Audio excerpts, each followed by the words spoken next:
एक चर्चा बहुत तेजी से सोशल मीडिया में चली कि केशव मौर्य को चुनाव हरवाया गया। ये इन सब के बीच में आप केशव मौर्य जो कि बड़ा पिछड़ा का नाम है बीजेपी का, क्या भूमिका देख रहे हैं आप पूरे पूरे सीन की? देखिए संजय जी, पिछली बार जब चुनाव हुए तो किसी को मालूम नहीं था योगी आदित्यनाथ आएंगे। 300 से ज्यादा सीटें मिली। योगी आदित्यनाथ पैराट्रूपर से ऊपर से लाए गए, संघ ने लाया, जिसने भी लाया। उसके बाद 5 साल तक वो सत्ता भोगते रहे। इन 5 सालों का लेखा जोखा हम सभी पैनल पे बैठे हुए लोग बहुत अच्छी तरह से जानते हैं। क्या ये उत्तर प्रदेश का चुनाव one of the most difficult election Modi और शाह के लिए नहीं रहा? जितना लोअर लेवल पे जाके चुनाव लड़ना पड़ा, मतलब जो चाणक्य पूरे देश की राजनीति तय करता हो, उसे पश्चिमी उत्तर प्रदेश के जिले जिले और तहसील लेवल के जाट नेताओं के साथ मिलकर मिन्नतें करनी पड़ेगी, ये क्या बात वो नहीं जानते थे। हो सकता था वो बोलते कि अरे हारने दो, हार गए तो योगी आदित्यनाथ की हार होगी, लेकिन तब भी फोकस 2024 था और आज भी फोकस 2024 है। आज कौन मंत्री बनेगा, किसको ड्रॉप किया जाएगा, कौन उप मुख्यमंत्री बनेगा, आज के डेट में उत्तर प्रदेश के तभी तमाम जितने भी विधायक निर्वाचित है, किसी की औकात नहीं कि दिल्ली दरबार के सामने अपनी डिमांड रखे, इंक्लूडिंग योगी आदित्यनाथ। मैं बार बार कह रहा हूं कि जिस दिन मंत्रिमंडल सामने आ जाएगा, विभागों की बंटवारे होंगे और तीसरा इंडिकेशन ब्यूरोक्रेसी का मूवमेंट होगा, उसके बाद आप देख लीजिएगा कि दिल्ली सरकार चला रही है कि लखनऊ सरकार चला रहा है। एक और येदुरप्पा नहीं चाहेंगे मोदी जी अपने सर पे बिठाने का। तो बहुत जिनको उप मुख्यमंत्री बनाया जाएगा, ऐसे भी नाम होंगे कि जो आप सोचोगे कि इस आदमी को क्यों बनाया गया। हम बार बार कहते हैं कि गुजरात और यूपी नहीं है, लेकिन मोदी और अमित शाह यदि अपने बलबूते पे चुनाव जितवा के लाई है पार्टी को, तो वो अधिकार उतना रखते हैं, क्योंकि 2024 में फिर यदि मिसमैनेजमेंट हो गया तो मोदी जी को 2024 में सिर्फ उत्तर प्रदेश नहीं देखना है जो 3-3 दिन तक बैठे रहेंगे। मोदी जी को पूरा भारतवर्ष देखना है और तमिलनाडु से लेकर कन्याकुमारी तक यदि प्रधानमंत्री को भागना होगा, मोदी जी को, अमित शाह को भागना होगा, ऐसे में उत्तर प्रदेश में वो इस बात का तो आश्वासन चाहेंगे कि उत्तर प्रदेश में जो स्थितियां बिगड़ गई वो कंट्रोल में आ जाए। हम सब लोग, हम पॉलिटिकल अपना अपना एनालिसिस करते हैं।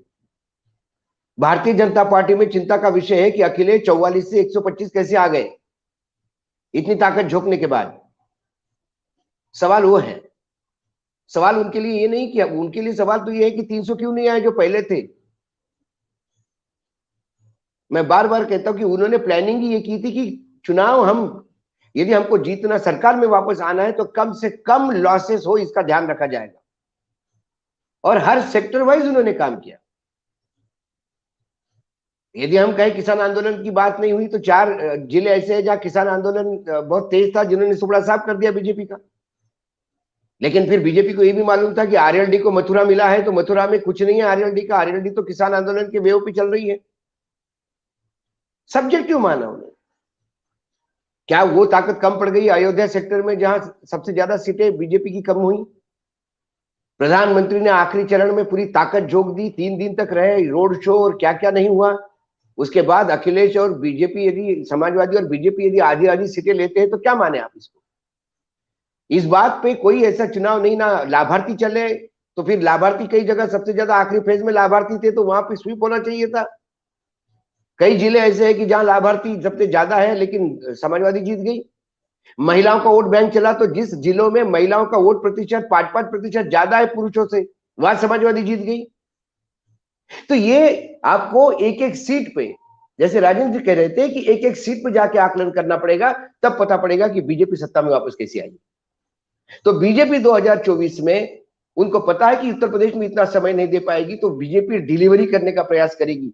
इन 2 साल में इतना कुछ देने का प्रयास करेगी उत्तर प्रदेश की जनता को कि पिछले 5 साल के पाप धुल जाए। उसके लिए उनको एक ब्यूरोक्रेसी चाहिए। वर्तमान में 3-3 ब्यूरोक्रेट चुनाव जीत के आए हैं, उनका उपयोग किया जाएगा। मुख्यमंत्री अखिलेश योगी आदित्यनाथ बने रहेंगे, लेकिन उनके पास मंत्रिमंडल के विभाग कौन से रहते हैं ये भी देखना है, किसको क्या विभाग जाते हैं ये देखने होंगे। और इसके बाद यहां से चीफ सेक्रेटरी तो ऑलरेडी पता है आपको कि जो पीएमओ ही बात करते हैं, वो अब लिंक बरकरार रहेगी। जब वहां चीफ सेक्रेटरी किसी को बना के भेजा तो वो 2024 की रणनीति थी। वो चीफ सेक्रेटरी जाने के पहले नया चीफ सेक्रेटरी कौन होगा ये रिकमेंड करेंगे, जाके जाएंगे मिश्रा जी, और उसी हिसाब से अब ब्यूरोक्रेसी चलेगी। पुराने जितने भी तथाकथित जो 9 टीम 13 टीम 9 जो थी, उनमें से कितने ब्यूरोक्रेट अभी फिर रिटेन हो सकते हैं उसी क्लोज कोटरी में, ये देखना होगा। मंत्रिमंडल में कोई भी मंत्री बनो, वो सीधा लॉयल होगा दिल्ली से। मुख्यमंत्री को प्रोटोकॉल मिलेगा, लेकिन पहले जैसी स्थिति नहीं रहेगी कि मुख्यमंत्री के पास फाइलें जाएंगी और मुख्यमंत्री के भरोसे रहना होगा। क्योंकि उत्तर प्रदेश को 5 साल निगलेक्ट करने के बाद उन्होंने देखा क्या हुआ। 44 वाली पार्टी 125 पे पहुंची, ये चिंताजनक है। और अब बाकी पॉलिटिकल पार्टी तो गौण हो गई, बाइपोलर हो गया चुनाव उत्तर प्रदेश में। अभी सरकार बनी नहीं, कांग्रेस और बहुजन समाजवादी पार्टी की समाप्ति की ओर है। अशोक जी सरकार बनी नहीं, आप लड़ाई पहले लड़वा रहे हैं। ये तो लड़ाई नहीं लड़ा रहा हूं मैं, लड़ाई होगी नहीं संजय जी। अब कोई मीडिया में बात भी नहीं करेगा। ये दिल्ली जैसा हाल हुआ, दिल्ली में सारे कैबिनेट मंत्री, कोई मीडिया में जाके बोलता है कि मेरे साथ अन्याय हुआ? रविशंकर प्रसाद को ड्रॉप किया, पूछिए। जावड़ेकर को पूछिए क्या हुआ। गडकरी का मंत्रालय निकाल के दे दिया, गडकरी को पूछिए क्या हुआ। कोई बोलने को तैयार है क्या? सारे चुप है, कोई बोलता नहीं, बात नहीं करता। कभी आपने खबरें सुनी कि किसी मंत्री ने प्रधानमंत्री के खिलाफ वक्तव्य दिया है? यही हाल होंगे अभी। तो मैंने इसीलिए कहा कि जब तक मंत्रिमंडल का गठन सामने नहीं आता, विभागों का बंटवारा नहीं होता और ब्यूरोक्रेटिक जो शफल होती है, उसमें जब पता पड़ेगा कि दिल्ली कितना कंट्रोल करता है। और दिल्ली बिल्कुल रिस्क लेगा नहीं इस बार, क्योंकि ये छोटा मोटा राज्य नहीं है। सही कहा सतीश जी ने, ये श्वास नलिका है दिल्ली की सरकार की। आदमी सब कुछ करता है, सांस नहीं रुकने देता। और इसीलिए अमित शाह जी को भेजा है, क्योंकि अमित शाह के सामने ना कोई बात कर पाएगा। और अमित शाह ने किसी को बोला कि हम आपके साथ न्याय करेंगे, तो वो चुप रहेगा, उसको मालूम है न्याय होगा। क्योंकि वर्तमान में भारतीय जनता पार्टी में अमित शाह ही ऐसे हैं मोदी जी के बाद कि जिनके शब्दों का वजन है, और जो बोलते हैं तो कम से कम कर वो होता है। बाकी लोग तो बोलने के बाद पता नहीं उनका क्या कितनी वजूद है, और ऊपर जाके बोल भी पाते कि नहीं पाते। उनके पास वो मैंडेट भी है कि नहीं बोलने का नहीं पता। इस देश में सिर्फ 2 ही लोगों के पास मैंडेट है, अमित शाह और नरेंद्र मोदी, और वो मैंडेट देते हैं, चाहे आपको बुरा लगे या सही लगे। जो वस्तु स्थिति है वो एक्सेप्ट, वही वस्तु स्थिति है। आप इसमें प्रजातांत्रिक और लोकतांत्रिक मूल्य और विधायक तय करेंगे कौन होगा। विधायक तय करते तो 100 विधायक वैसे ही धरने पे बैठ गए थे, कब का मुख्यमंत्री को उठा के फेंकते। ये सब संविधान की किताब में लिखा हुआ है, कानून रूल बुक सही है, लेकिन चला रूल बुक से नहीं जाता है, चला आंकड़ों से जाता है। हमारे पास नंबर है, नंबर बरकरार रहना चाहिए। नंबर है तो हम है, और फिर हम है तो हमारे कानून है, हम जो बोलते हैं वो संविधान है। तो नंबर बरकरार रखने के लिए मुझे नहीं लगता कि यहाँ पे कोई बहुत बड़ा फेरबदल होगा। जिसको डिप्टी चीफ मिनिस्टर है उसको कल एक मंत्री भी बना दिया महिला बाल विकास का, तो वो चुपचाप मंत्रालय बना रहेगा। उसे मालूम है आज मना करूंगा तो कल ये भी नहीं मिलेगा।